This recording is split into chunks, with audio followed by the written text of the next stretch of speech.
السلام علیکم ورحمۃ اللہ.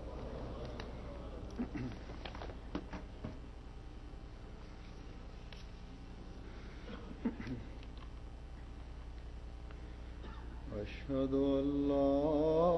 الہ الا اللہ وحدہ لا شریک لہ واشهد ان محمدا عبده ورسوله اما بعد فاعوذ بالله من الشیطان الرجیم بسم اللہ الرحمن الرحیم الحمد للہ رب العالمین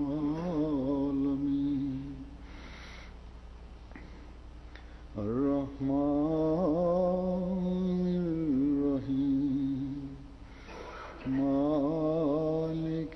یوم الدین ایاک نعبد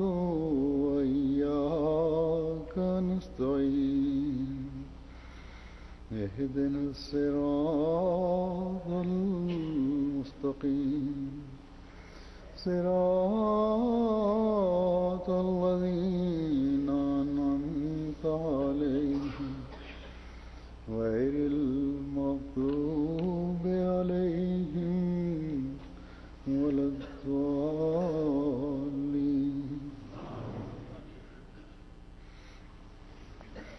يا أيها الذين آمنوا كتب عليكم الصيام كما كتب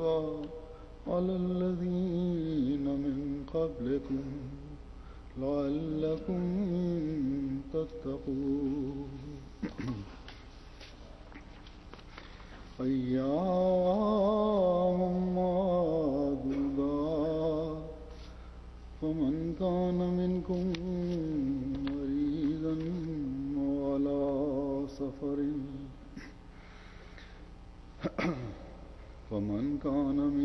مريضا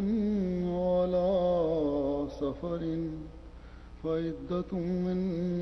أيام أخر وعلى الذين يطيقونه فدية طعام مسكين فمن تطوع خيرا فهو خير له وأن تصوموا خير لكم إن كنتم تعلمون. شهر رمضان الذي أنزل فيه القرآن هدى للناس وبينات من الهدى والفرقان فمن شهد منكم الشهر فليصم ومن كان مريضا وعلى سفر فعدة من أيام أخر يريد الله بكم اليسر ولا يريد بكم العسر ولتكملوا العدة ولتكبروا الله على ما هداكم ولعلكم تشكرون. وإذا سألك عبادي عني فإني قريب أجيب دعوة الداع إذا دعاني فليستجيبوا لي وليؤمنوا بي لعلهم يرشدون.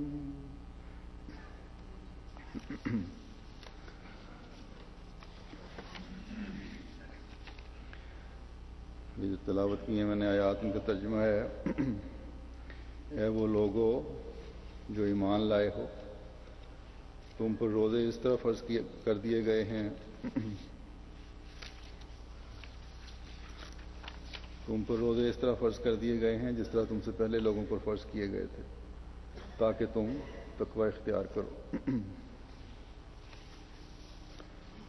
گنتی کے چند دن ہیں، پس جو بھی تم میں سے مریض ہو یا سفر پر ہو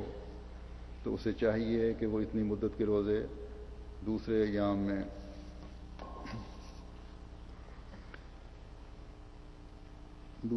میں پورے کرے، اور جو لوگ اس کی طاقت رکھتے ہوں ان پر فدیہ ایک مسکین کو کھانا کھلانا ہے۔ بس جو کوئی بھی نفلی نیکی کرے تو یہ اس کے لیے بہت اچھا ہے، اور تمہارا روزے رکھنا تمہارے لیے بہتر ہے اگر تم علم رکھتے ہو۔ رمضان کا مہینہ جس میں قرآن انسانوں کے لیے ایک عظیم ہدایت کے طور پر اتارا گیا، اور ایسے کھلے نشانات کے طور پر جن میں ہدایت کی تفصیل اور حق و باطل میں فرق کر دینے والے امور ہیں، بس جو بھی تم میں سے اس مہینے کو دیکھے تو اس کے روزے رکھے، اور جو مریض ہو یا سفر پر ہو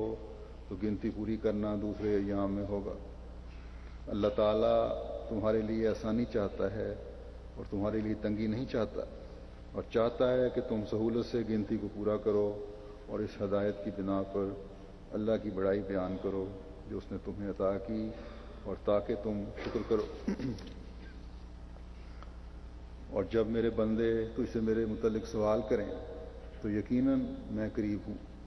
میں دعا کرنے والوں کی دعا کا جواب دیتا ہوں جب وہ مجھے پکارتا ہے۔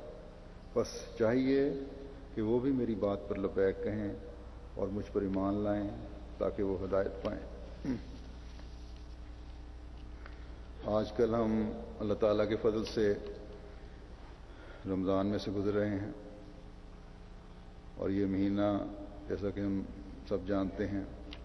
روزوں کا مہینہ ہے، اور جیسا کہ جو آیات میں نے تلاوت کی ہیں ان سے واضح ہے کہ یہ روزے بغیر کسی مقصد کے نہیں ہیں، بلکہ اللہ تعالیٰ نے اپنے بندوں کے تقوی میں ترقی، ان کی روحانیت میں اضافے، انہیں اپنے قرب سے نوازنے اور انہیں دعاؤں کی قبولیت کے طریق اور حقیقت بتانے کے لیے ایک تربیتی کورس کے طور پر یہ روزے فرض فرمائے ہیں۔ پہلی آیت جو میں نے تلاوت کی ہے اس میں اللہ تعالیٰ نے فرمایا کہ روزے اس لیے فرض ہیں تاکہ تم تقوی اختیار کرو، یعنی ہر قسم کی برائیوں سے بچنے کے لیے اللہ تعالیٰ کی پناہ میں آ جاؤ۔ ایک حدیث میں آتا ہے حضرت صلی اللہ علیہ وسلم نے فرمایا کہ روزہ ڈھال ہے، بس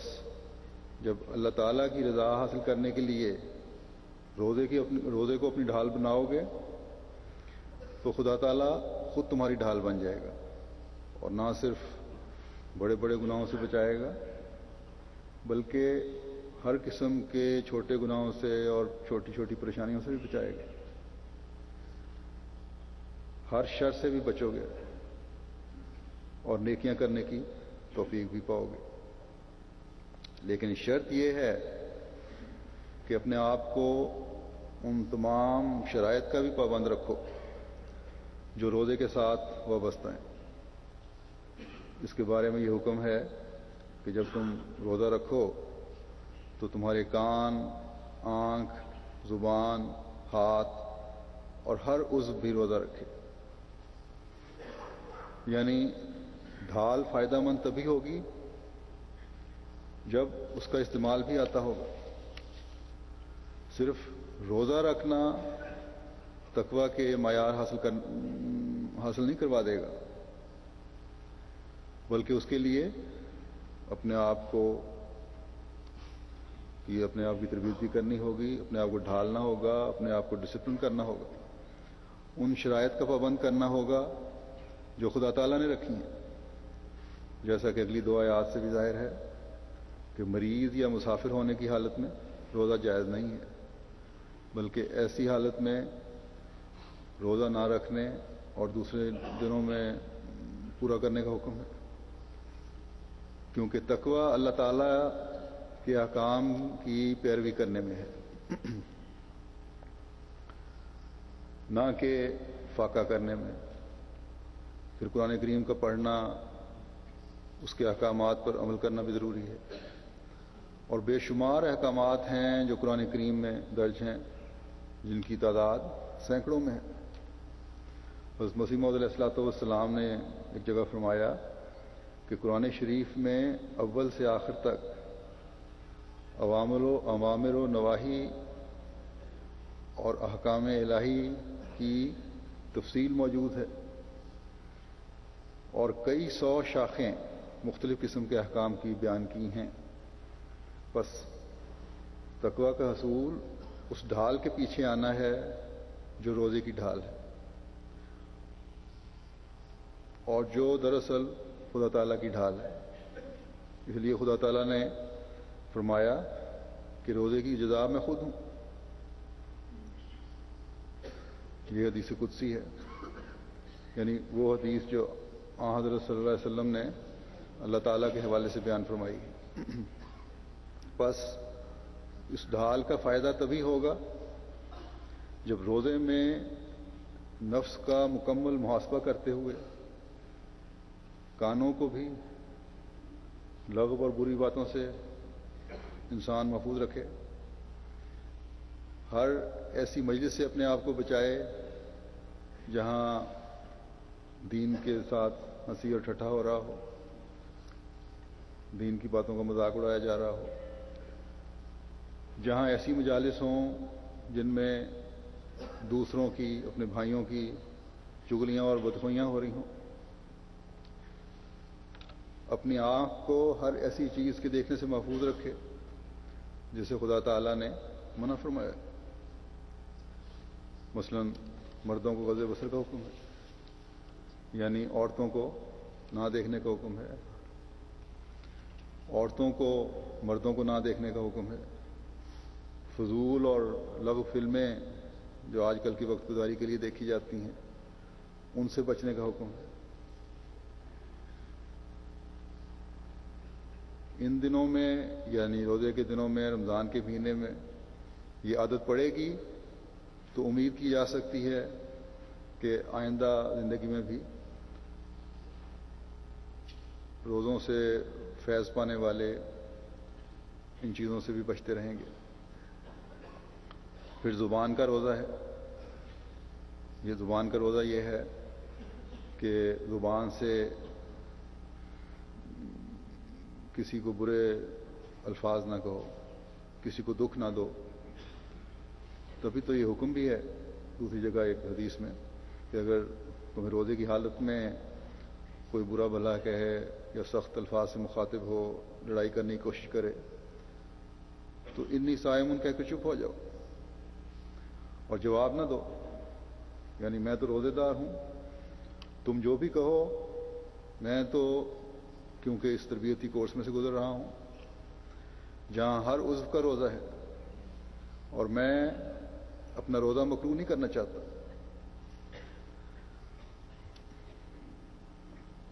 تو میں جواب دے کر، اسی طرح ہاتھ کا روزہ ہے۔ کوئی غلط کام ہاتھ سے نہ کرو۔ تقویٰ تو یہ ہے کہ کسی دوسرے کے لیے بھی کوئی ایسا کام نہ کرو جسے خدا تعالیٰ نے جس سے منع فرمایا ہو یا غلط کہا ہو، یا اللہ تعالیٰ کے رسول نے غلط کہا ہو صلی اللہ علیہ وسلم۔ اب اگر کوئی خود سور نہ بھی کھاتا ہو لیکن دوسرے کو کھلاتا ہے تو یہ نافرمانی ہے، یہ غلط کام ہے۔ شراب نہیں بھی پیتا لیکن دوسرے کو پلاتا ہے تو یہ بھی گناہ ہے۔ حضرت صلی اللہ علیہ وسلم نے تو پلانے والے پر بھی لعنت بھیجی۔ بس روزہ ڈھال اس وقت بنے گا، اللہ تعالیٰ کا تقوی اختیار کرنے والا انسان اس وقت ہوگا جب ان پابندیوں کو بھی اپنے اوپر لاگو کرے گا جو خدا تعالیٰ نے ایک مومن پر روزے کی حالت میں لگائی ہیں۔ وہ ٹریننگ حاصل کرے گا جس کی وجہ سے ڈھال کا صحیح استعمال آئے گا. ورنہ روزہ تو صرف روزہ رکھنا تو کوئی فائدہ نہیں دیتا. یہ تو خود کو بھی دھوکہ دینے والی بات ہوگی اور خدا تعالیٰ کو بھی. حضرت صلی اللہ علیہ وسلم نے فرمایا کہ اگر تمام لوازمات کے ساتھ روزہ نہیں رکھا جاتا، تمام ان پابندیوں کا خیال نہیں رکھا جاتا جن کی کرنے کا اللہ تعالیٰ نے حکم فرمایا ہے، اور تمام ان باتوں کو نہیں کیا جاتا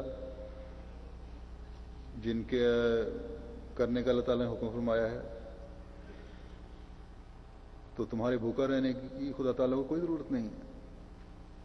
بس ہم نے ان دنوں میں یہ ٹریننگ لینی ہے کہ اپنے آپ کو ان پابندیوں میں جکڑنا ہے،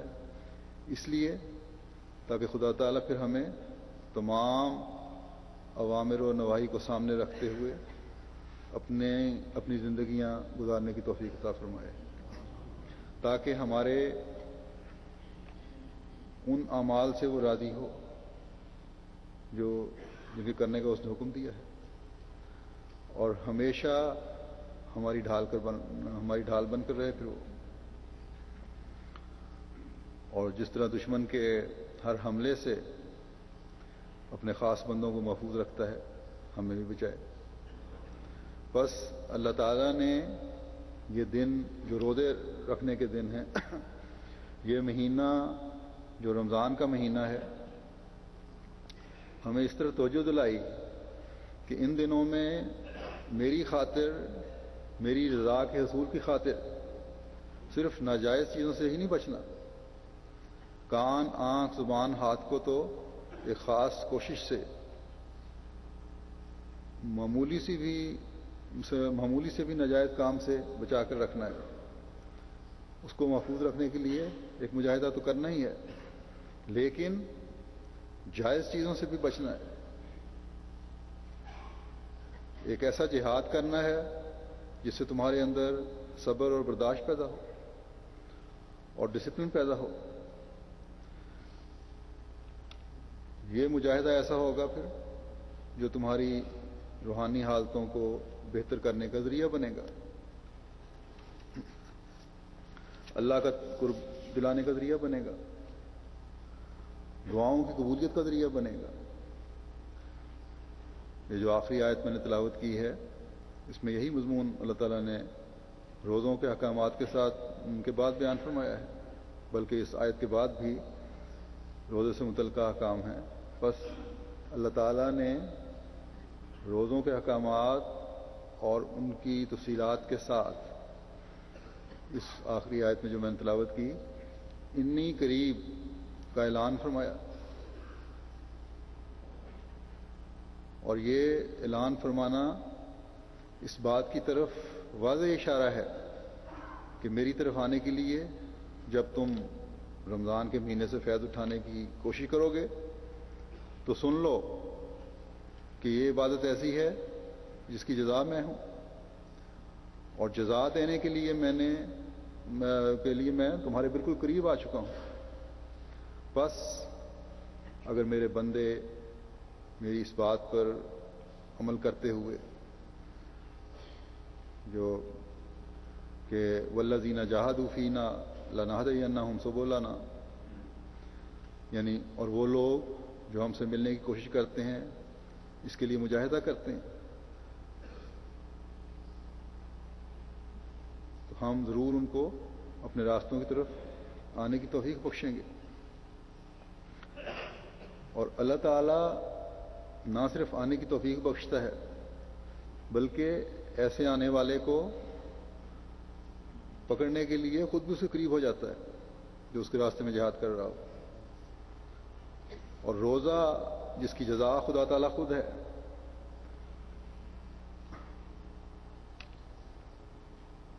اس کا مجاہدہ کرنے والے ان کے بارے میں تو خدا تعالیٰ نے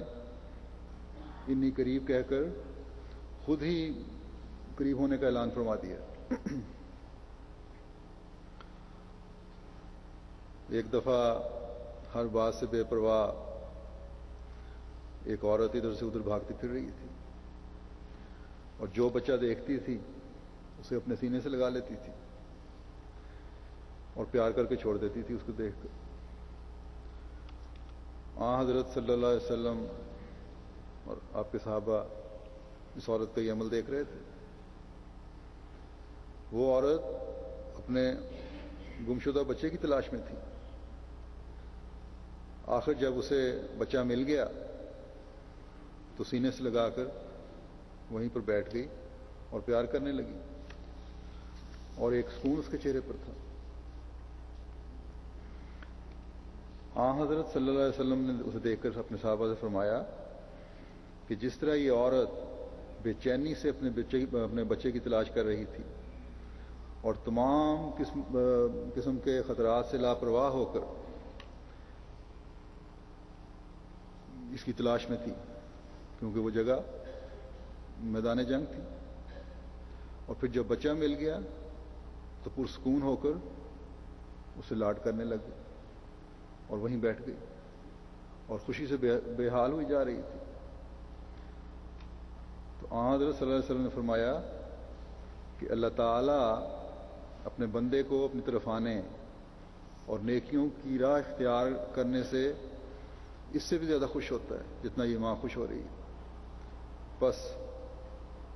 جب ایسا پیار کرنے والا ہمارا خدا ہے تو کیا وجہ ہے کہ ہم اس کی طرف آنے کے لیے اس کے احکامات پر عمل نہ کریں؟ ایک ماں تو ایک بچے کو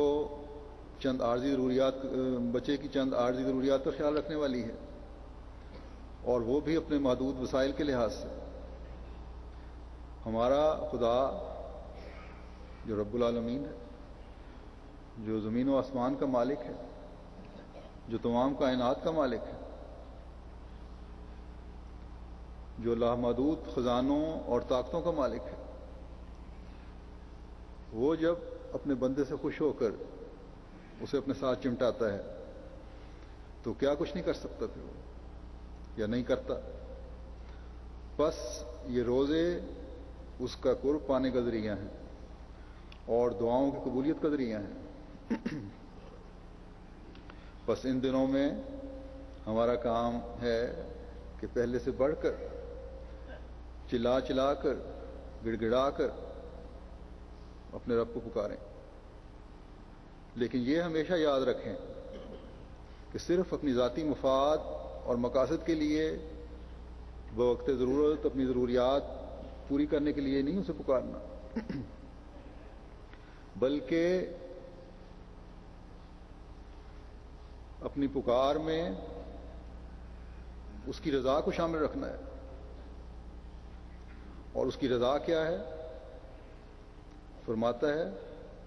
فَلْيَسْتَجِيبُوا لِي وَلْيُؤْمِنُوا بِي، بس چاہیے کہ وہ میری بات پر لبیک کہیں اور مجھ پر ایمان لائیں۔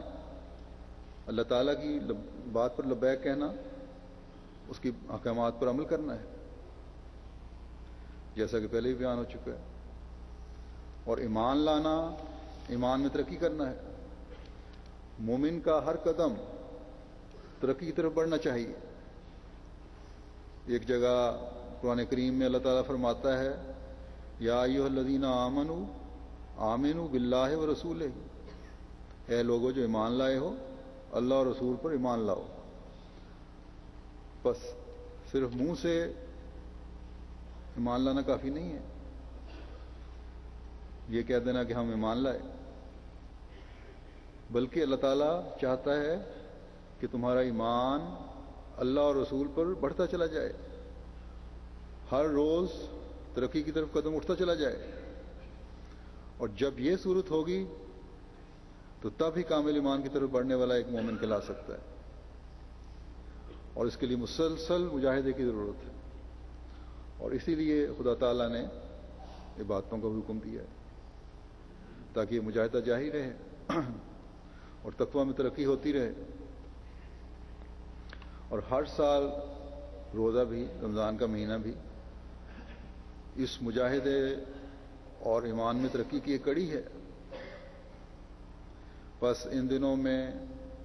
ہر مومن کو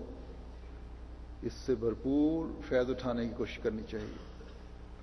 اور اس بات کا جائزہ لینے کے لیے کہ ایمان میں ترقی کے لیے اور ایمان میں ترقی کا معیار دیکھنے کے لیے خدا تعالیٰ نے یہ نشانی بتائی کہ اگر خالص ہو کر میرے حضور آؤ گے، روزے بھی میری خاطر ہوں گے، کوئی دنیا کی مولونی اس عبادت میں نہیں ہوگی، خالص میری رضا کا حصول ہوگا، تو فرمایا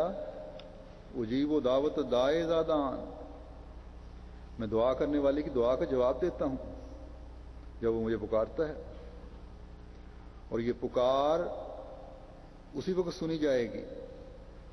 جب ایمان میں ترقی کی طرف کوشش ہوگی، ترقی کی طرف قدم بڑھیں گے۔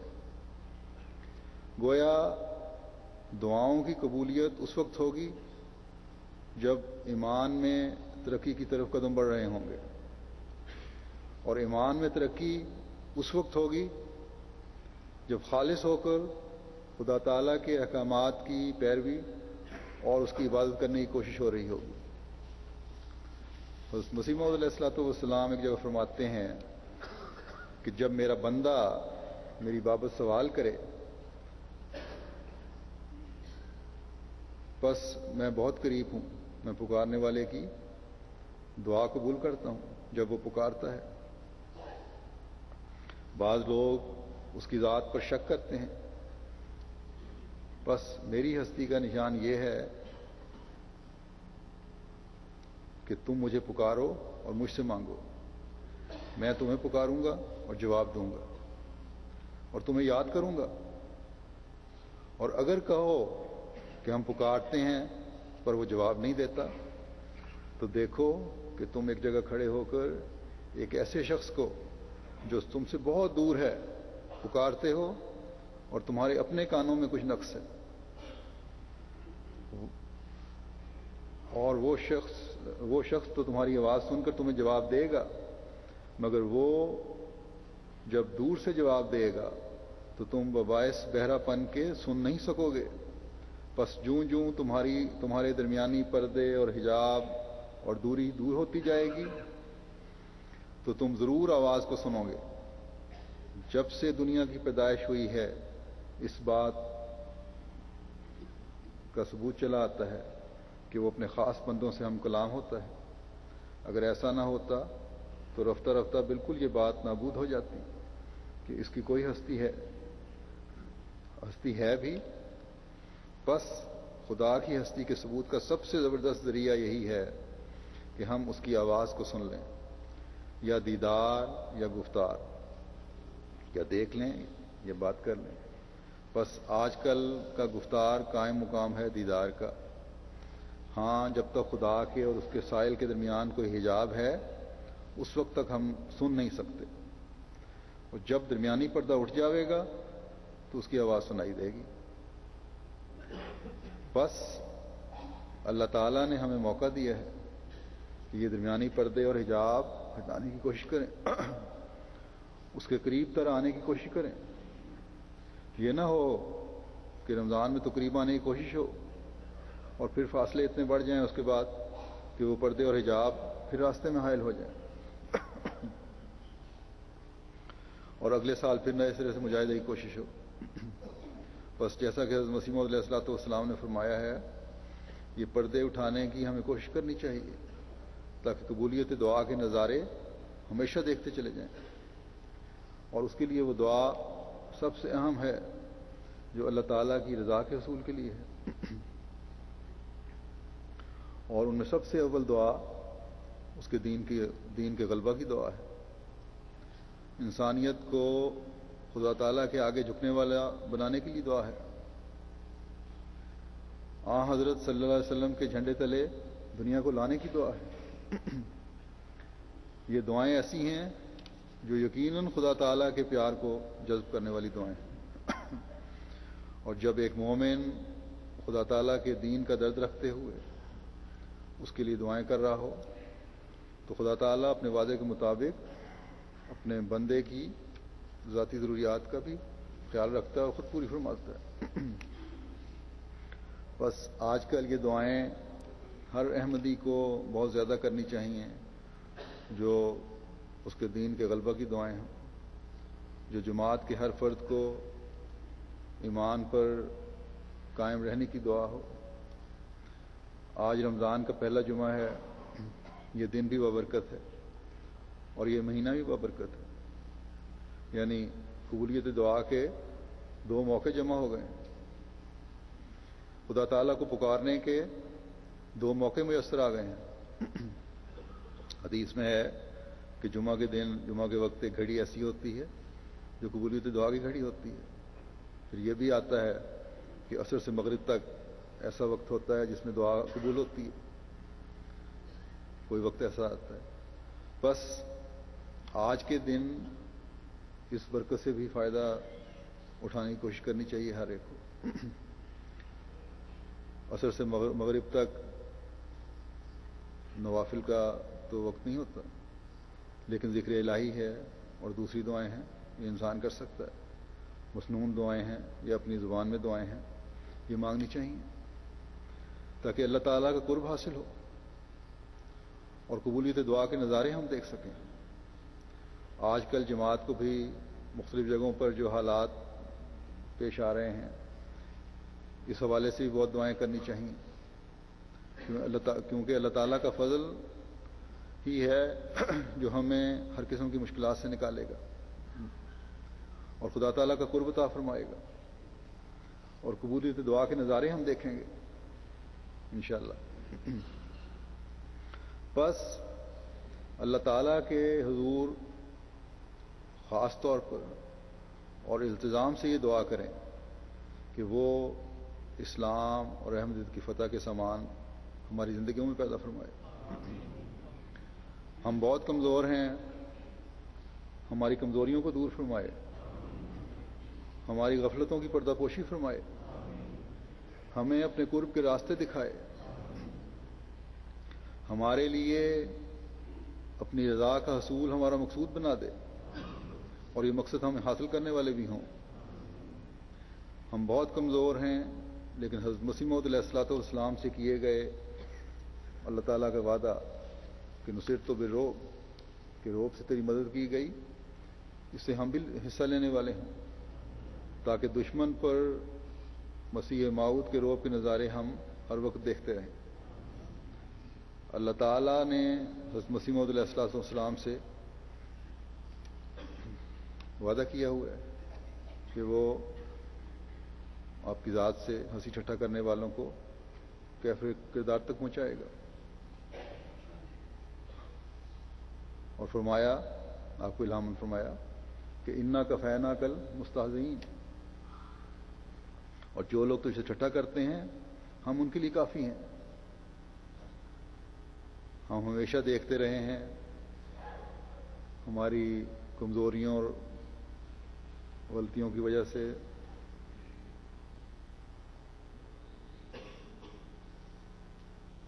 یہ حضرت مسیح علیہ السلام سے جو بھی دشمنوں نے کا مذاق اڑانے کی کوشش کی، ٹھٹھا کرنے کی کوشش کی، اور دشمن کا جو انجام ہوا اس کے نظارے تو ہم نے دیکھے بھی اور سنے بھی۔ لیکن ہمیں یہ فکر ہونی چاہیے کہ ہماری کمزوریوں اور غلطیوں کی وجہ سے خدا تعالیٰ کے وعدے کے پورے ہونے کے دن کہیں آگے نہ چلے جائیں۔ ہماری کمزوریاں دشمن کو استہزاء کا موقع نہ دیں۔ اللہ تعالیٰ ہماری پردہ پوشی فرماتے ہوئے حضرت مسیح موعود علیہ الصلوۃ والسلام کے لیے ہمیں اپنے جلال اور عظمت کے نظارے دکھائے۔ حضرت صلی اللہ علیہ وسلم کی عظمت و عزت کو ہم جو مسیح محمدی کے غلام ہیں، ہمیں حقیقی غلاموں کا نمونہ بناتے ہوئے ہماری زندگیوں میں دنیا کے ہر شہر اور ہر گلی میں قائم ہوتا ہوا دکھائے۔ ہماری کمزوریاں، ہماری کوتاہیاں، ہماری سستیاں کبھی ہمیں خدا تعالیٰ کے فضلوں سے دور نہ کر دیں۔ اللہ تعالیٰ محض اور محض اپنے فضل سے ہمارے کمزور جسموں کو وہ طاقت عطا فرمائے جس سے ہم اس کے دین کی عظمت کے لیے ہر قربانی دینے کے لیے ہر وقت تیار رہیں۔ اللہ تعالیٰ اپنی محبت ہمارے دلوں میں اس طرح قائم فرما دے جس طرح اللہ اور اس کا رسول چاہتے ہیں، اور جس کے لیے حضرت صلی اللہ علیہ وسلم نے ہمیں یہ دعا سکھائی ہے کہ اللہم انی اسألوک حبک وحب من یحبک والعمل الذی یبلغنی حبک، اللہم اجعل حبک احب الی من نفسی ومالی واہلی ومن الماء البارد۔ اے اللہ، میں تجھ سے تیری محبت مانگتا ہوں اور اس کی محبت جو تجھ سے محبت کرے، اور ایسا عمل جو تیری محبت کے حصول کا ذریعہ بنے۔ اے اللہ، میرے دل میں اپنی محبت پیدا کر دے جو میرے اپنے نفس سے زیادہ ہو، میرے مال سے زیادہ ہو، میرے اہل و عیال سے زیادہ ہو، اور ٹھنڈے پانی سے بھی زیادہ ہو۔ بس یہ محبت ہے جو ہمارے ہر عمل کو اللہ تعالیٰ کی رضا کا حصول کا ذریعہ بنا دے گی۔ اللہ تعالیٰ کے تمام احکام پر ہم اللہ تعالیٰ کی محبت کی خاطر عمل کرنے والے ہوں گے۔ اپنی نفسانی خواہشات کو خدا تعالیٰ کی محبت کی وجہ سے ہم دبانے والے ہوں۔ مال سے محبت ہمیں اللہ تعالیٰ کی عبادتوں اور اس کی محبت سے غافل نہ کرے کبھی۔ بیوی بچوں عزیز رشتہ داروں کی محبت اللہ تعالیٰ کی محبت سے ہمیں کبھی غافل نہ کرے۔ اللہ تعالیٰ قرآن کریم میں فرماتا ہے لا تلہکم اموالکم ولا اولادکم عن ذکر اللہ، یعنی تمہارے مال اور تمہاری اولادیں تمہیں اللہ کے ذکر سے غافل نہ کر دیں۔ اور آخرین کے زمانے میں یہ زیادہ ہونا تھا جب دنیا کے لالچ، مال کے لالچ کے نئے نئے طریقے ایجاد ہو جانے تھے۔ بس اس زمانے میں ان چیزوں سے بچنا اور اللہ تعالیٰ کی محبت کو سب محبتوں پر غالب کرنا ایسی چیز ہے جو اللہ تعالیٰ کا خاص قرب دلاتی ہے۔ پھر ٹھنڈے پانی کی مثال دی اس دعا میں، ایک پیاسا جس کو پانی کی تلاش ہو اور کہیں پانی میسر نہ ہو، یہاں تک حالت پہنچ جائے کہ غشی کی کیفیت ہونے لگے، اس وقت وہ پانی کے ایک گھونٹ کے لیے بھی اپنی ہر چیز قربان کرنے کے لیے تیار ہوتا ہے۔ لیکن ایک حقیقی مومن کو حضرت صلی اللہ علیہ وسلم نے یہ دعا سکھائی کہ اس وقت جب تمہیں پانی کا ایک گھونٹ میسر آ جائے، وہ جتنی بڑی نعمت تم سمجھتے ہو، جو ٹھنڈے پانی کا ایک گھونٹ تمہیں نعمت لگتا ہے، اللہ تعالیٰ کی محبت اس سے زیادہ تمہارے دل میں قائم ہونی چاہیے۔ یہ دعائیں مانگ کر آپ کو یہ دعا مانگا کرتے تھے، اپنا اسوہ ہمارے سامنے قائم فرمایا، اور نہ صرف دعائیں کی بلکہ عمل سے ہی اسوہ قائم فرمایا۔ بس ان دنوں میں دین کی سربلندی کے لیے، احمدیت یعنی حقیقی اسلام کے غلبے کے لیے، حضرت صلی اللہ علیہ وسلم کے جھنڈے کی دنیا میں گاڑنے کے لیے خالص ہو کر دعائیں مانگیں، اور ساتھ ہی اپنے لیے اللہ تعالیٰ کا قرب حاصل کرنے کے لیے جب ہم دعائیں مانگیں گے تو یہ باتیں ہمیں خدا تعالیٰ کے قریب تر لانے والی ہوں گی، ہمیں تقویٰ میں بڑھانے والی ہوں گی۔ اگر اس رمضان میں ہم میں سے ہر ایک اس مقصد کو حاصل کر لے، اللہ تعالیٰ کا قرب اور پیار حاصل کر لے، تقویٰ میں ترقی کرنے والا بن جائے، تو انی قریب کی آواز سننے والا بھی بن جائے گا، اور اجیب و دعوت داعی دان کے نظارے بھی دیکھنے والا بن جائے گا۔ کیونکہ اس آیت میں اللہ تعالیٰ نے لعلہم یرشدون یعنی تاکہ وہ ہدایت پا جائیں کہہ کر اس بات کا اعلان فرمایا ہے کہ جب نیک اعمال ہوں گے، ایمان میں ترقی ہوگی، دعاؤں کی طرف توجہ پیدا ہوگی، تو وہ مومن ہدایت یافتہ ہو جائے گا.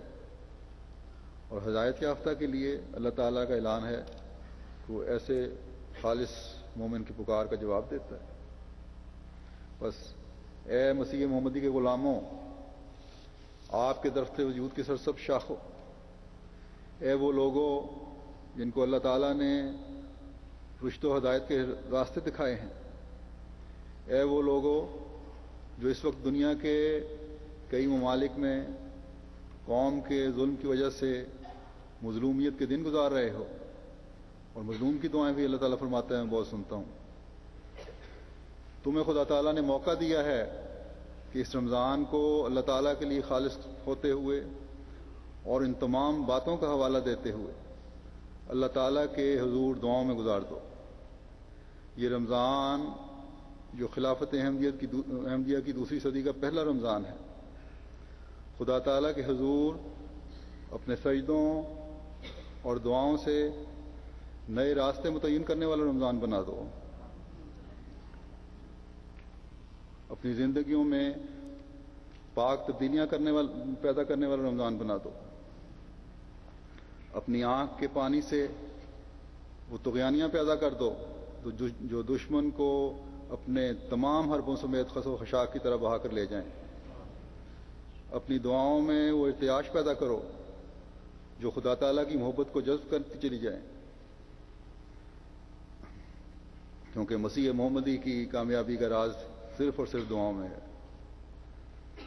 خدا تعالیٰ جو ان دنوں میں ساتویں آسمان سے نیچے اترا ہوتا ہے، ہم میں سے ہر ایک کو اپنی آغوش میں لے لے اور اللہ تعالیٰ کے حضرت مسیح موعود علیہ الصلوۃ والسلام سے کیے گئے وعدے ہم اپنی زندگیوں میں پورے ہوتے ہوئے دیکھ لیں. اے اللہ تو ایسا ہی کر. آمین.